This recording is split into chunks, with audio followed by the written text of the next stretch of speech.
Assalamualaikum anak-anak. Terima kasih anak-anak atas kehadirannya pagi ini. Miss cek dulu kehadirannya ketua kelas. Hari ini siapa yang tidak hadir? Ya, saya ketua kelas nih. Yang tidak hadir siapa? Yang tidak hari ini, yang tidak mampu hari ini Wisnu. Oh iya, kenapa Wisnu? Karena Wisnu sakit nih. Oh iya, teman kalian ada yang sakit. Kalian jaga kesehatan ya. Iya. Bisa tetap belajar, tetap hadir ke sekolah. Hari ini kita akan membahas tentang tema 5, subtema 2. Judulnya hubungan antar makhluk hidup dalam ekosistem. Yaitu tentang jaring-jaring makanan. Oke. Sebelumnya Miss utarakan tujuan pembelajaran hari ini adalah 1. Siswa mampu menjelaskan rantai makanan yang terdapat dalam suatu ekosistem. 2. Siswa mampu membuat teks non-fiksi tentang salah satu ekosistem dengan baik. 3. Siswa mampu mencari informasi tentang tambahan mengenai karya Nusantara dengan propertinya. Sebelumnya kita belajar, kita berdua anak pimpin ketua kelas. Istidah dan aku dan doaan. Bismillahirrahmanirrahim. Alhamdulillahirabbil alamin. Arrahmanirrahim. Maliki yaumiddin. Iyyaka na'budu wa iyyaka nasta'in. Ihdinas siratal mustaqim. Siratal ladzina an'amta 'alaihim ghairil maghdubi 'alaihim waladdallin. Amin. Anak-anak, sebelum kita lanjut ke pelajaran materi baru, Miss mau tanya yang minggu lalu kita pelajari tentang ekosistem. Siapa yang tahu pengertian ekosistem? Angkat tangan. Masih ingat nggak? Coba Bilkis jawab, ekosistem apa? Hubungan makhluk hidup dengan makhluk mati yang saling berinteraksi dalam satu lingkungan. Ya, bagus. Berarti kalian masih ingat ya? Ya. Sekarang kita menjelaskan tentang rantai makanan. Nah, sebelum menjelaskan rantai makanan, ingin menjelaskan dulu. Kita semua makhluk hidup yang ada di dunia ini, manusia, hewan, tumbuhan, selalu membutuhkan makanan. Makanan atau energi digunakan satu untuk berjalan, terus bergerak, kemudian dan beraktivitas. Sumber makanannya yang makhluk hidup ada di alam semesta ini. Maka terjadilah interaksi antara makhluk hidup satu dengan makhluk hidup lainnya yang saling memakan antara makhluk hidup satu dengan lainnya yang disebut dengan rantai makanan. Jadi rantai makanan adalah peristiwa makan dan dimakan antar makhluk hidup dalam suatu ekosistem. Sebelum kami jelaskan dulu apa aja sih komponen yang ada dalam rantai makanan itu? 1. Ada produsen. 2. Ada konsumen. 3. Ada penggunaan. Produsen adalah makhluk hidup yang mampu menghasilkan makanan sendiri dengan proses fotosintesis. Contohnya adalah padi, tebu, jagung itu termasuk produsen atau semua tumbuhan hijau yang mampu melakukan fotosintesis bisa menghasilkan makanan sendiri. Berarti tumbuhan hijau itu misalnya padi termasuk produsen. Yang kedua, menjelaskan tentang konsumen. Apa itu konsumen? Konsumen adalah kelompok makhluk hidup yang mendapatkan energi dari produsen.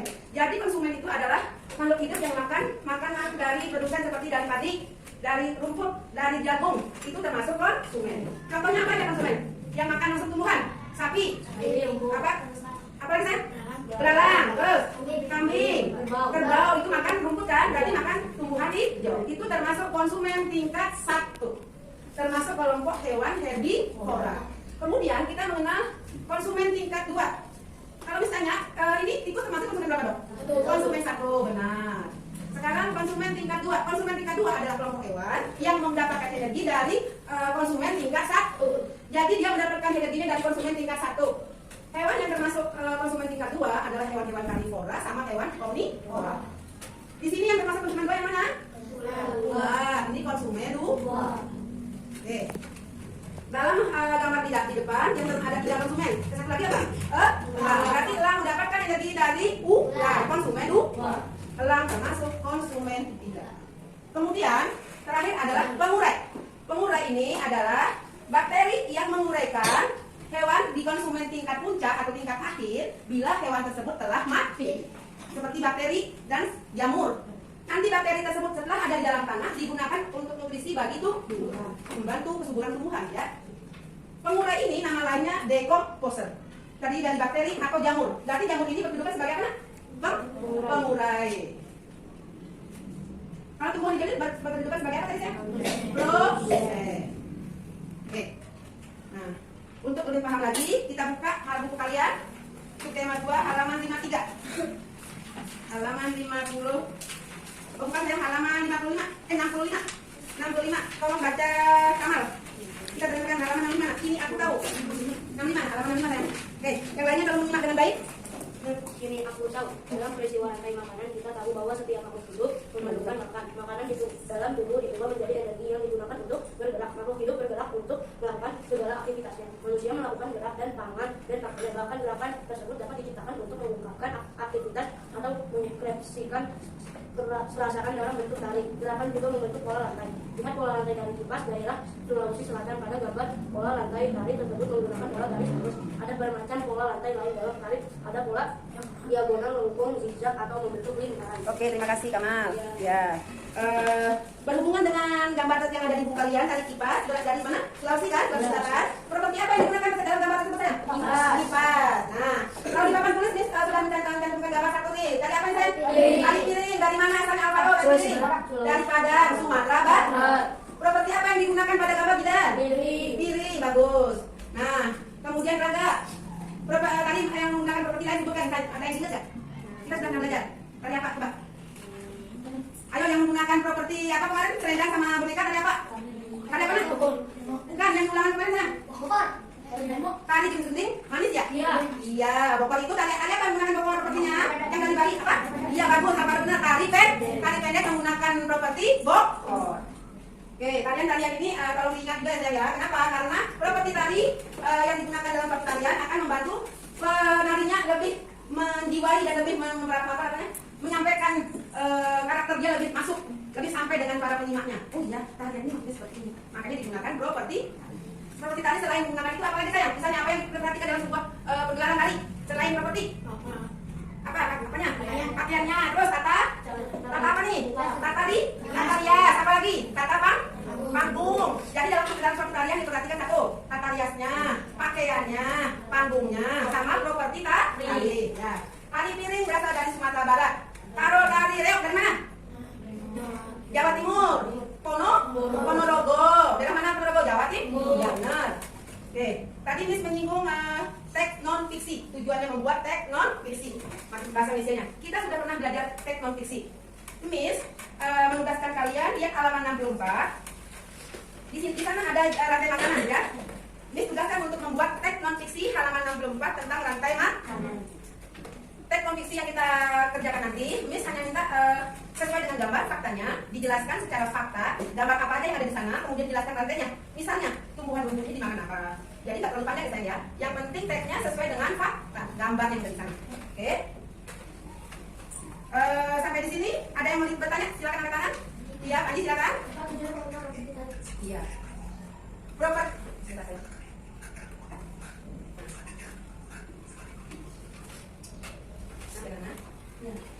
Properti tari, Panji bertanya apa tujuan penggunaan properti tari? Properti tari digunakan adalah untuk memperjelas karakter seorang penari dengan tarian yang dibawakannya. Tadi ada yang pakai selendang, ada yang pakai kipas. Jadi gerakannya seperti tari pendek juga pakai bokor, ya enggak? Itu memperjelas penarinya, karakternya untuk menyampaikannya kepada penonton. Oke, Panji sudah paham? Ada lagi yang mau bertanya? Iya, silakan Atika. Iya. Hal-hal apa yang harus diperhatikan dalam teks non fiksi? Terima kasih, bagus pertanyaannya Atika. Membuat teks non fiksi itu apa dulu?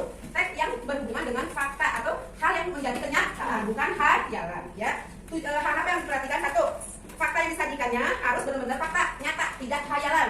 Dua, hubungan keterkaitan fakta yang disajikan dengan judul yang ada di dalam gambar tersebut. Kemudian tiga, sumber data yang digunakan juga sesuai. Udah? Atika udah paham? Oke. Berarti tugas kalian yang dimaksudkan tadi paham tidak? Ya, tugasnya besok kalian bawa ya, kerjakan di rumah. Misalnya minta paling banyak 1 lembar, 1 halaman saja dari soal halaman 64. Oke, ada yang mau ditanyakan lagi? Oke, kita ambil kesimpulan pelajaran ini ya, anak-anak. Satu, kita sudah belajar tentang jaring-jaring makanan. Jaring-jaring makanan adalah peristiwa makan dan dimakan dalam suatu ekosistem. Ya, yang bagi kita sebagai produsen dalam jaring-jaring makanan adalah tumbuhan hijau. Kenapa tumbuhan hijau bisa? Karena bisa melakukan fotosintesis. Fotosintesis itu kan cahaya matahari, ya. Tumbuhan hijau bisa mengubah sinar mataharinya menjadi zat kimia yang bisa digunakan untuk tumbuhannya. Dia tumbuhan tersebut bisa luas tumbuhnya, bisa luas berkembang biaknya. Makanya tumbuhan hijau termasuk produsen. Kalian juga mengenal konsumen. Konsumen 1 termasuk hewan herbivora. Konsumen 2 termasuk karnivora dan omni. Nah, misalnya, ingat nggak apa tuh herbivora? Apa tidak? Herbivora? Iya, benar Bikis. Hewan pemakan tumbuhan. Oke. Kalau karnivora? Apa Bikis? Hewan pemakan daging. Oke, masih ingat. Produsen, terus konsumen. Di sini pengurai. Pengurai nama lainnya dari apa ya? Decomposer. Oke, ya. Terus kita sudah belajar tentang karya properti tari.